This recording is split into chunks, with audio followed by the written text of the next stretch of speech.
January 2023, monthly active users of ChatGPT surpassed 100 million. Generative AI is developing at a rapid pace.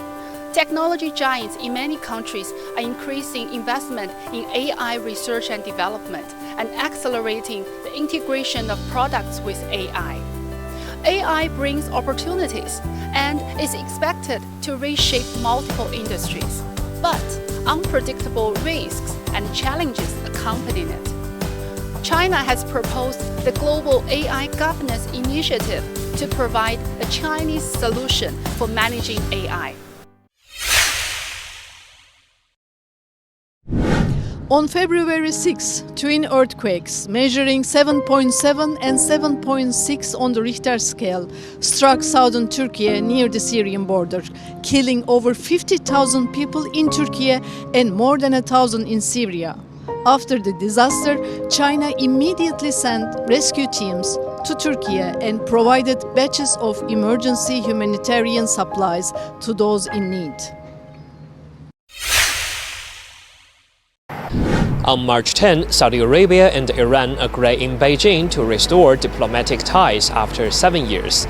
The restoration leads to a wave of reconciliation in the Middle East.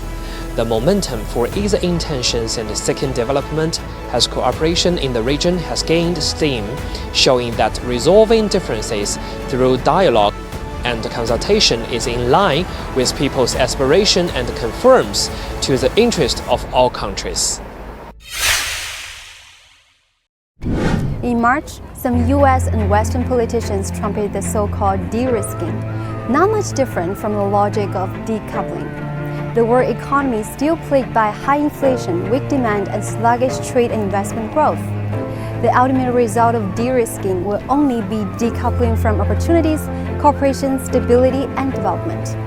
Politicizing and weaponizing economic and trade issues and disrupting the normal operation of the global market will only exacerbate the difficulties of the world economy.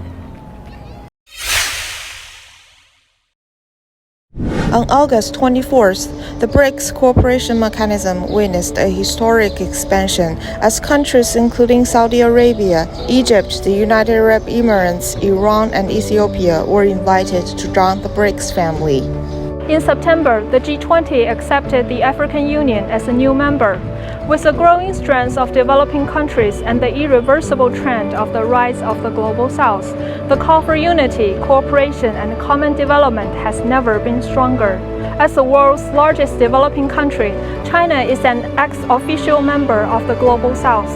It firmly upholds the common interests of developing countries and pushes for increasing the representation and voice of emerging economies and developing countries in global affairs.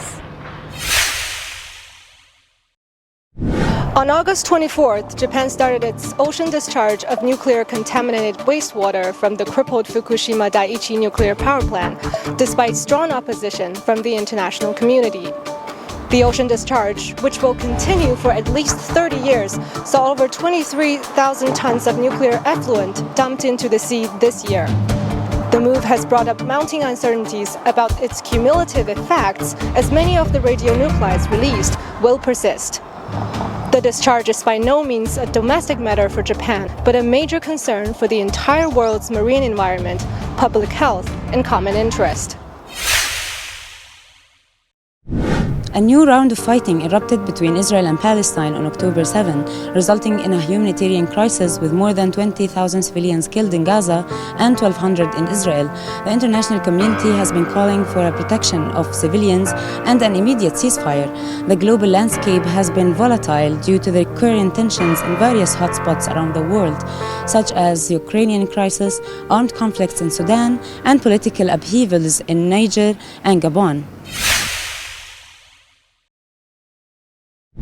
The third Belt and Road Forum for International Cooperation was held in Beijing in October. In a keynote speech at the opening ceremony, Chinese President Xi Jinping announced 8 major steps to support high-quality Belt and Road cooperation. And over the past 10 years since the proposal of the BRI, more than 150 countries and over 30 international organizations have signed the cooperation documents, and many projects have been launched and began to pay dividends. The BRI, a road of cooperation, opportunity, and prosperity towards common development, has become the world's most popular international public product and the largest platform for international cooperation. On November the 15th, Chinese President Xi Jinping met with U.S. President Joe Biden in California, agreeing on the future-oriented San Francisco vision. This year, Xi made a state visit to Russia, chaired the first China-Central Asia Summit, attended the BRICS Summit in South Africa, participated in the APEC Economic Leaders Meeting in the United States, paid a state visit to Vietnam, and met with leaders of various countries and international organizations. The Global Development Initiative, the Global Security Initiative, and the Global Civilization Initiative continued to be promoted, injecting strong momentum into building a community with a shared future for mankind. On November 13, 2023, the World Meteorological Organization announced 2023 as the hottest year on record. Worsening climate change led to the flood in Libya and the wildfires in Hawaii. Extreme weather like summer heat waves has become the new normal. All these impede efforts to achieve the Sustainable Development Goals.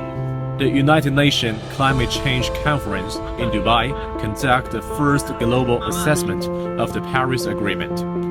A deal was reached to launch a loss on damage fund, sending a strong signal for global cooperation in addressing climate change.